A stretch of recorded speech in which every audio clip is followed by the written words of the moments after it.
Nah, kenapa saya katakan kita tidak mungkin bersatu dengan orang-orang Rafidhah? Karena sumber hukumnya berbeda. Sumber hukum mereka Al-Quran, hadis Nabi, dan hadis para imam.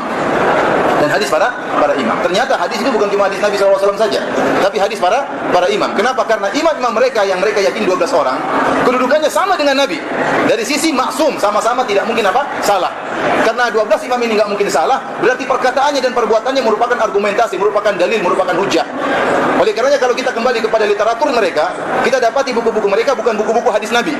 Kalau kita orang-orang Islam punya buku-buku hadis Nabi, contohnya Sahih Bukhari. Isinya apa? Hadis-hadis Rasulullah SAW. Bukan hadis-hadis Ali, bukan hadis-hadis Abu Bakar, bukan hadis-hadis Umar, bukan hadis-hadis Utsman, bukan hadis-hadis Tolha, ya, atau yang lainnya. Tidak. Maksudnya hadis-hadis siapa? Rasulullah SAW. Karena Rasulullah SAW punya hadis. Selain hadis, ya, punya istilah tersendiri dan bisa salah, bisa benar. Adapun hadis dari Nabi SAW nggak mungkin salah.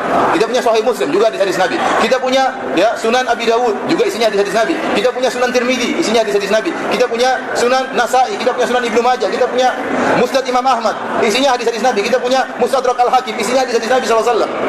Kita punya Sunan Al-Baihaqi, isinya Sunan Nabi SAW. Karena memang sumber hukum Islam cuma Al-Quran dan apa? Hadis Nabi SAW. Mereka tidak. Kalau kita kembali kepada literatur mereka, akan kita dapati ternyata hadis bukan hadis Nabi SAW saja, tapi hadis-hadis imam. Contohnya buku mereka Al-Kafi, karangan Al-Qulaini. Isinya apa? Hadis-hadis imam. Imam ini bilang ini, imam ini bilang ini, imam ini bilang ini, imam ini bilang ini. Kita kembali kepada kitab mereka, misalnya Tahdhibul Ahkam, sama. Ini sumber-sumber buku-buku mereka, literatur mereka, sama, isinya hadis-hadis imam. Kembali kepada kitab Biharul Anwar, 100 jilid lebih, isinya hadis-hadis imam. Imam ini bilang ini, ini bilang ini, membilang ini, semuanya sumber hukum. Oleh karenanya para hadirin yang Allah Subhanahu wa taala, melihat ini saja menunjukkan kita enggak mungkin nyambung. Kenapa? Karena sumber hukum kita cuma terbatas Al-Quran dan hadis Nabi, mereka punya hadis-hadis para imam. Dan ini adalah khurafatnya orang-orang Rafidhah. Mereka punya khurafat dalam hal ini. Mereka menyatakan khurafat mereka bahwasanya Nabi tatkala pulang dari Haji Wada, Rasulullah SAW tiba di suatu tempat namanya Ghadir Khum. Kemudian Rasulullah SAW mengumpulkan para sahabat. Rasulullah SAW kasih tahu mereka bahwasanya setelah saya meninggal yang jadi imam harusnya siapa? Ali. Ini khurafat. Apalagi mereka mengatakan, dan saya pernah dialog sama mereka langsung, kata mereka, imam-imam maksum, dan imam tersebut ditunjuk langsung oleh Allah. Nabi tunjuk si fulan sampai 12.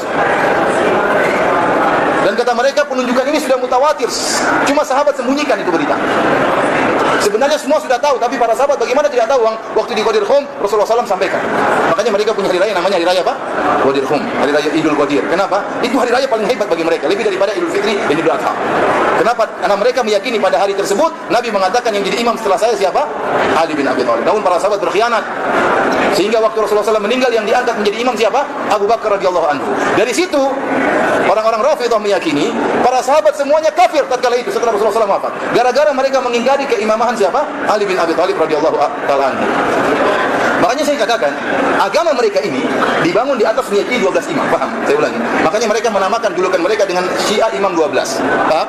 Atau disebut dengan Syiah Imami, atau disebut dengan Syiah Jafariyah. Sama, maksudnya sama. 12 imam. Dan agama mereka ini enggak mungkin bangun berdiri kecuali dengan mengkafirkan para sahabat.